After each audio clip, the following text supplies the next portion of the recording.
What's going on, guys? Welcome back to the Fitness for Life podcast. I'm your host, Jackson Lohr, and today I have with me Casey Young, the fit nutritionist. Casey, thank you for joining me today. Absolutely. Thanks for having me here. I appreciate it. Absolutely. I'm excited to get into our topic today. Today's topic is that we're going to surround, everything to do with fiber, why it's important, strategies for how to increase it, how to maintain a good level of fiber, and what are some of the things that, it can do for us. But before we get into that, what I like to start things out with is just talk to me a little bit about your story, how you got into, becoming a dietitian, be working as a coach, as a personal trainer, how you were introduced to those things, and what your story has been like up to this point. Sounds good. Well, there's a lot to unload there. So Yeah. I'll try to be somewhat brief, but yeah, so like I said, my name is Casey. I am a registered dietitian and a certified personal trainer. And I've been a dietitian for will be close to 20 years now. It'll be All 20 right. years this fall. So I went to college to become a registered dietitian, studied nutrition, also personal health was my minor in college. Got my degree. To become a registered dietitian, you have to do an internship. So after I did my bachelor's degree, I had to go on to earn a registered dietitian through an internship. And then I also completed my master's degree in nutrition and dietetics. So a lot of schooling behind me in nutrition. And that's pretty much where the majority of my career was. I worked a lot in Yeah. public health. I did some clinical diabetes education and weight management. And it was when I was at that last job and working in a clinic that I just saw a need, for a little bit more support for the patients I was seeing. And as a dietitian in the clinic, there was restrictions on Mm-hmm. how many visits patients could have based on what their insurance covered.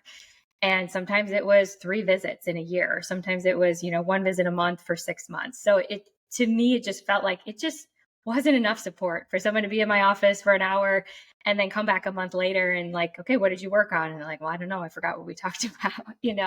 So Yeah. I had this idea in my head, like if I could connect with my clients a little bit more regularly, I could support them, in their goals a little bit better, give them some more accountability, give them an opportunity to ask questions, a couple days in if something wasn't going right. So this idea just came in my head, like I called it wellness coaching because technically in the job I was in, I wasn't supposed to be like, you know, doing similar work. Mm. So I called it wellness coaching, and it essentially was, nutrition focused. And I worked with local clients in my area to start because that's who knew me. Yeah. I started offering a service with a Facebook page and got some clients on board. And then we started talking nutrition regularly. And, a couple times a week, I'd connect with them via text, via phone call, via in person meeting. Then kind of moved into Zoom calls as I expanded a little bit more. And then I just felt the need to I want to tell them about fitness too, but I didn't have the credentials behind me. So personal trainer cert, a lot easier to get than becoming a registered dietitian, a lot less time. But I did the studying, I did the coursework and became a certified personal trainer. So I could have a little bit more information behind me to provide, direction on setting up a weightlifting program and all Yeah. that kind of stuff. So then it kind of more from there, grew and grew. Social media blew me up a little bit, which hugely helped. The pandemic hugely helped. Everyone was at home. And then, yeah, now I have clients all over the world actually, which is pretty cool. So, Yeah. That's exciting. yeah, thank you. Very cool. It's a little bit about my story. Did I answer Yeah. all your questions there? Great. Fantastic. Yeah. Okay. Um, but yeah. So moving into, the specific focus we wanted to talk about today on fiber.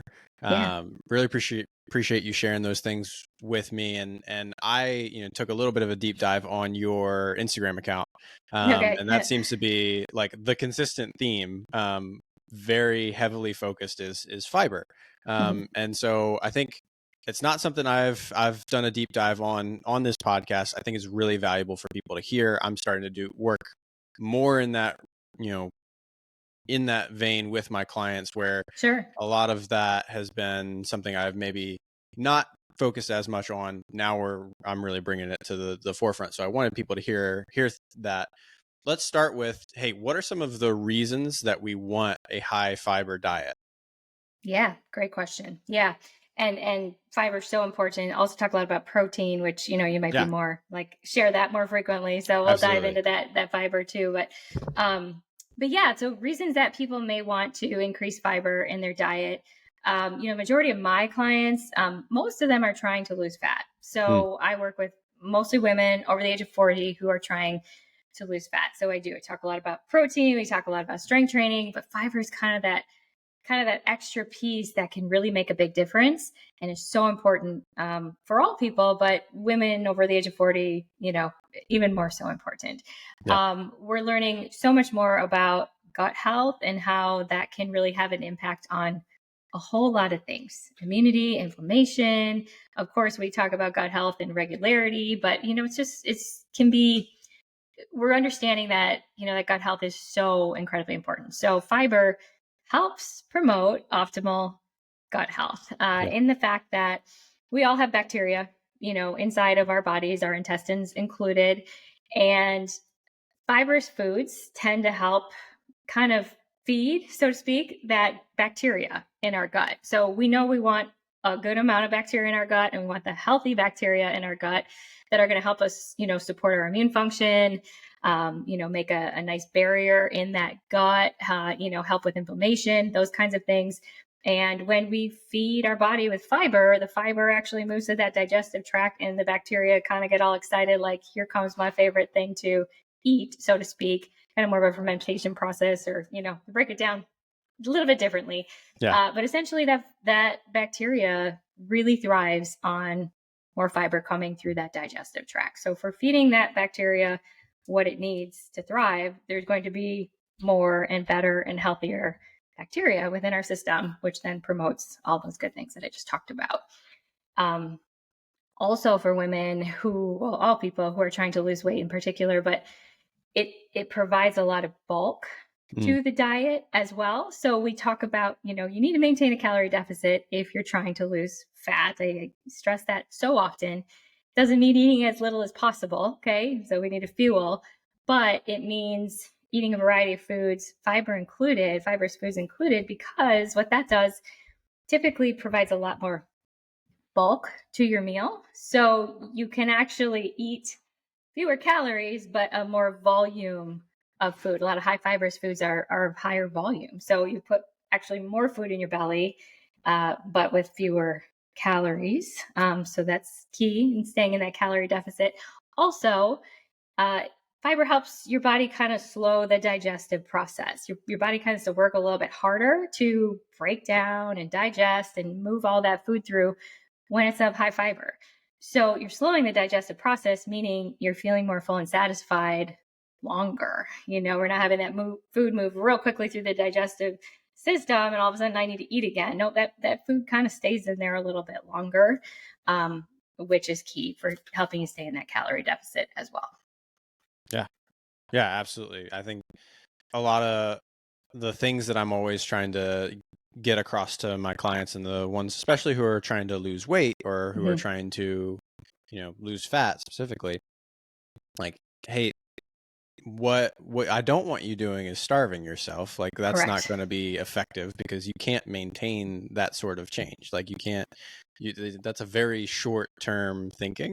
And that's what leads to, if you're just starving yourself all the time, and then that's what leads to those late night snacks that then make it harder and harder to lose. Right. So something like you said, we want bulk, right? Eating, I think, Jordan Syatt, he has this, his wife has this big ass salad diet book, or not diet book, but like recipe book. And I think that's really helpful. Just the way that he frames it is like, yeah, you want to be able to eat this. If something that's as fibrous as a big salad, like, you want to be able to eat a bunch of it, get your protein in with it, and then make sure you have, enough that fills you up for a time. And that's something that I think a lot of people miss, is you actually do want to eat and fill yourself up just with the right things. Right. Exactly. Focus on that fueling, right? Instead of the restriction of like, I can't eat anything because I need to, cut my calories down. Like, we really just try to shift that focus on fueling my body, and how can I best fuel it. And one of the best ways to do that is load up on a big ass salad. Exactly. Yeah. The other thing is like when you eat a giant plate of, high fibrous foods with that high volume, it takes you longer to eat that, Yeah. especially if it's a lot of raw veggies, like that takes time to chew and, manipulate in your mouth and get, compared to like, let's say you ate the same number of calories of French fries, like how Right. quickly we can Yeah. inhale something like that. But that larger, fibrous food, high volume, that takes us longer to eat. Like our brain needs some time to recognize that there's starting to be food in our belly. Hmm. And usually we eat so quickly, we just like don't even pay attention to that brain and stomach connection. But if we slow it down, we start to feel full and then we start, stop eating. But that can take closer to like 20 minutes for that to happen. So Yeah. I recommend that for a lot of my clients is slow it down. And it's so hard because we're all so busy, right? Like Hmm. we're just trying to hustle through our day, get through all of our responsibilities. So I understand that mealtime is like sometimes just multitasking or eating in my Yeah. car, but if you can really just take that time and slow it down, typically you consume fewer calories. Yeah. I think that's a really important point to bring up, because I'm sure many of the clients that you serve are moms of young kids, Mm-hmm. Yeah. and that makes it that much harder, especially if they're staying at home, or that the kids are their focus for the day. Like Right. even more so if they're working and they're caring for Mm-hmm. kids. What are some strategies that you talk through with them, and what does that conversation look like when you're saying, hey, you need to slow it down, and they're saying, Mm-hmm. I don't know how? Yeah, I don't know how. Yeah.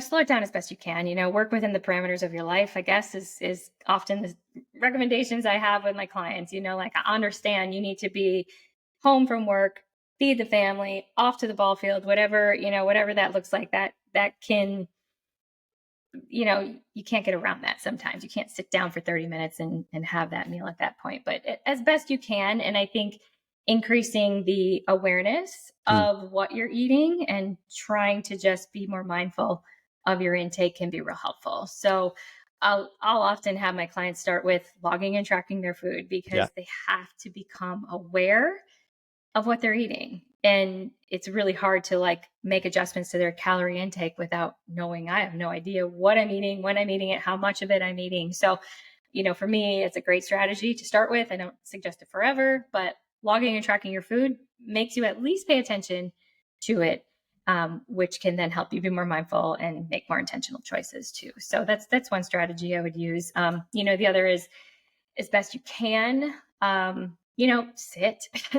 And I'm guilty of it. I'm feeding Yeah. everybody and they're all sitting down Yeah. either at the bar at the table and I'm just like, munching away at whatever's in front of me because I'm hustling. I'm trying to get the kitchen cleaned up and, get us out the door, whatever it is. Like we're all busy. But, if you can actually just sit and remove the distractions, that can be super helpful as well. Helps you just be more mindful and intentional, and just raising that awareness can help. Yeah. Yeah, absolutely. I think you keep coming back to the word mindfulness, which is really just being aware of, I think, hey, I have this moment that I need to just be focusing on myself and focusing on, hey, can I, for a moment, sit, be with my food, let that be my priority for the moment. Think about, Mm-hmm. okay, what I'm trying to do with my food, and even if it's just 5 minutes, even if it's just, this momentary time, prioritizing myself for a split, you know, Small portion of the it, day. Yeah. yeah, Yeah. it is. And for a So, lot of women, like they haven't made themselves a priority because they've been right. so focused on taking care of their family or their career or, different things like that. And that is one thing we talk about. Like you have to make yourself a priority because otherwise your, health and your fitness and your body is going to start failing.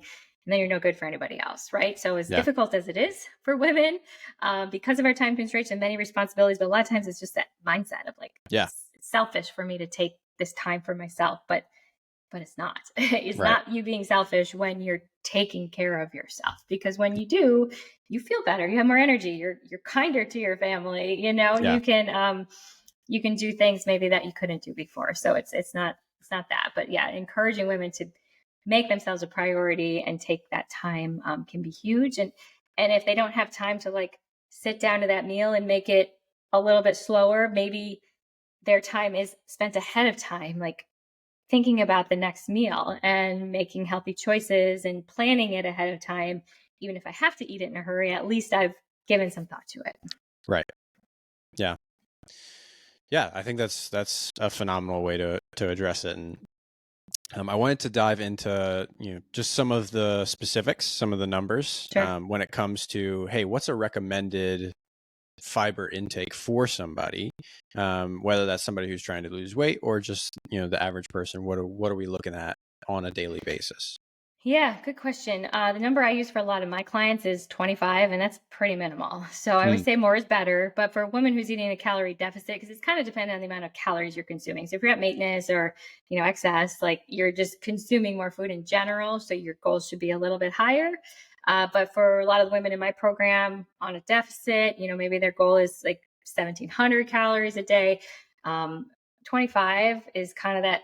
Let's try to get there, and mm, it is on the low end, but it's also sometimes way more than a lot of women are consuming, yeah. because if we're eating, not mindfully and not including a lot of, good quality nutritious foods, fiber often is like below 10 for a lot of people. It's not unusual.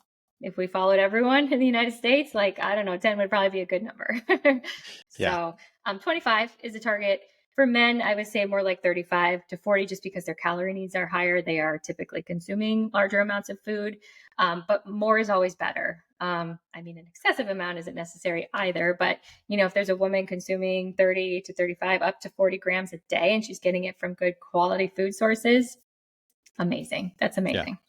Yeah. I think you may make a good point there that, one of the things I always talk with my clients about, is not necessarily having to go from 0 to 100 right away. Oh, for sure. Like you say, most people are chronically undereating. Typically two things I see: chronically undereating protein, chronically undereating fiber, right? Yeah. It's just, I think it's a socio-cultural, like the way that our food has been marketed to us and the way Right. that our food is accessible to us. Like that's just what we've been taught, at least the last, 50 plus years. Right. Um, and so I think it's work with my clients to understand is like, hey, let's, aim for this goal. Like this is the eventual goal, but here's where you were at, and Hmm. tracking that food is helpful in understanding, hey, this is where I was at. This is the goal. This is Right. the eventual goal. Can we make baby steps towards that target over the next, several weeks? Like Yeah. that's the And way we want to go super about it. important with fiber too. I'm glad that you said that, because you do not want to go from 8 to 30 in a matter of a day, because your stomach will be hollering at you. So Yeah. fiber especially, I mean, any changes, absolutely step by step, we want small steps. Fiber especially, your body has to get adjusted to that higher intake, Mm, or you're either going to be like majorly bloated, having to fast gas all the time, or running to the bathroom a lot. yeah. So slowly increase it. So like if someone is under 10, I'd say try to increase it by like, 3 to 5 grams per week, I think is a good target. Yeah. Don't do it all at once. Belly will not like you. Yeah. Yeah. So it's definitely something that you want to do gradually, Mhm. and especially if you don't want to be spending a whole lot of time on the toilet. Yes, So, exactly. So yeah, but gradual changes are good. And yeah, 3 to 5 grams a day could be a difference of one extra piece of fruit. yeah. If it's a high fiber fruit, easily you could get 5 grams from just adding a pear or an apple to your day. Yeah. Mhm. So what are some examples of when, getting specific, talking pears, apples, what are some specific examples of things that are high in fiber that you often recommend? Like, hey, this is an easy way to get a lot of fiber at once. Yeah, I call them my heavy hitters. Yeah. What are the biggest bang for your buck with the fiber? Raspberries are one of the best fruit sources for sure. Okay. You get a Yeah. cup of raspberries, you're almost at 8 grams of fiber just from that. So raspberries are great, and frozen are a great option as well. So it doesn't have to be fresh raspberries. I love fresh raspberries, but a lot of times they don't. It's not in season. or they're just super expensive. You know, a little Mm, tiny container can be like $6 sometimes. So frozen can be a great option. Canned fruits tend to be less, like lower in fiber than their kind of fresh originals, but frozen tend to be just as good, if not better sometimes, because they're frozen at their peak, like, mm. their peak processing time, I guess, or growing time. So their nutritional value is going to be excellent. So raspberries are one. I'm also a big bean fan. I love black beans, and adding them to like salads or wraps or anything Mexican dish, throw in the black beans. About a half a cup of black beans is about 8 grams of fiber as well. So again, if you have like a cup of raspberries and half a cup of black beans in a day, like just that alone, and you've got almost 16 grams of fiber. So you're getting Yeah. real close. Um, Fruits and vegetables, tons of fruits. The more fruits and vegetables you can incorporate, the better. Most are going to be really good sources of fiber. Of course, berries are going to be one of the best for fruit. Apples and pears are also really good, about 5 to 6 grams per apple or pear. Citrus fruits can be good as well. Avocado is technically a fruit, and that is a great source of fiber too. So if you're somebody who works in avocado on your sandwich or on your, wrap or on your salad, that's another great way to go about it. Higher fiber vegetables would be things like broccoli and Brussels sprouts. Again, all vegetables probably have at least a couple grams, but some are going to be a little bit higher. Things like sweet potatoes would be good as well. Grains, more whole grain or oats, those are going to be higher sources of fiber too. And then nuts and seeds can be a good source, especially chia seeds. If you're someone who can add some chia seeds, not everybody likes that texture, I get it. But if you can throw those into your smoothie or your yogurt, or oatmeal, things like that, that's going to really bump up. Those are almost another, like almost 8 gram per serving kind of food. So Great. Yeah. I think that gives everybody plenty of different, things to think about, things to sure. try. Lots of really great options there for you. We're coming up on the time that we want to be at in terms of our conversation. Is there anything you feel like maybe we haven't touched on, maybe is really important for, people to hear, potential clients, to hear, hey, these are just things that are really helpful to know about fiber, and, things that are maybe benefits that we haven't talked about yet? Let's see. So, I mean, I don't think we really talked about the, digestive process Yeah. related to fiber, but high fibers foods and especially insoluble fiber is going to help provide bulk to the stool, which is going to help you become a lot more regular. And when Mm, we're more regular, we just feel better, right? Like we're not having that like icky, bloated kind of like stomach hurts kind of feeling. If you're not going to the bathroom with a bowel movement every day for the most part, you may want to evaluate what's my fiber intake at, how can I increase it slowly. Also with fiber, another important thing as you start to increase your fiber, make sure you're hydrated enough. mm, Because if you increase fiber, but you don't increase your water, you can have the opposite effect, it can cause constipation. And then the other thing a lot of people ask me about is supplements. And they're like, can I take a fiber supplement to hit that 25? And it's like, you certainly can. Supplements can help us meet our goals and our needs.